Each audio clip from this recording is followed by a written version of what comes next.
টিংখাঙতো গণৰাজ্য দিৱস উদযাপনক লৈ ব্যাপক তৎপৰতা সমজিলা হোৱাৰ পাছতে টিংখাঙত পোন প্ৰথমবাৰৰ বাবে টিংখাং সমজিলা আয়ুক্ত কাৰ্যালয়ৰ উদ্যোগত আৰু টিংখাংবাসী ৰাইজৰ সহযোগত গণৰাজ্য দিৱস উদযাপনৰ কৰিবলৈ লোৱা হৈছে। টিংখাঙৰ ৰাজগড় উচ্চতৰ মাধ্যমিক বিদ্যালয়ৰ খেলপথাৰ সজাই পৰাই তোলাৰ লগতে চূড়ান্ত পেৰেড অনুশীলনত ব্যস্ত হৈ পৰিছে আৰক্ষী আৰু স্কুলীয়া ছাত্ৰ-ছাত্ৰীসকলৰ। কাইলৈ গণৰাজ্য দিৱসৰ পতাকা উত্তোলন কৰিব টিংখাঙৰ সমজিলা আয়ুক্ত পৰীক্ষিত ফুকনে। আগন্তুক গণৰাজ্য দিৱসক লৈ ৰাজ্যৰ বিভিন্ন প্ৰান্তৰ লগতে টিংখাঙতো আৰক্ষী প্ৰশাসনে কটকটীয়া নিৰাপত্তা বেষ্টনী গঢ়ি তুলিছে।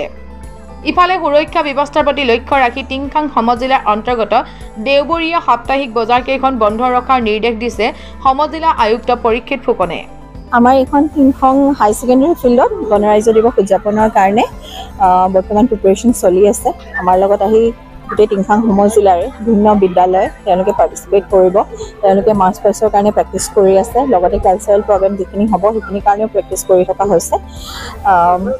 আমি ভাবিছোঁ যে আগন্তুক গণৰাজ্য দিৱসটো খুব সুন্দৰভাৱে টিংখাঙত যিহেতু এবাৰ প্ৰথমবাৰৰ কাৰণে পালন কৰা হ'ব সমজিলা হোৱাৰ পিছত, গতিকে খুব ভালকৈ হ'ব বুলি আমি আশাবাদী। আৰু আমি গোটেই অনুষ্ঠানটোতে সকলো টিংখাংবাসীৰ ৰাইজৰে সহায় সহযোগিতা তথা পাৰ্টিচিপেশ্যন আমি কামনা কৰিছোঁ।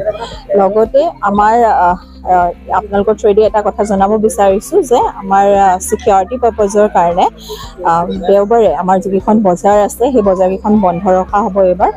তেওঁলোকে সোমবাৰে আকৌ কৰিব পাৰিব বজাৰখন, কিন্তু ছানডে দিনাখন টিংখাং যোনখন ছানডে মাৰ্কেট আৰু ৰাজগড় ছানডে মাৰ্কেটখন সেইদিনাখন বন্ধ ৰখা ব্যৱস্থা কৰা হৈছে।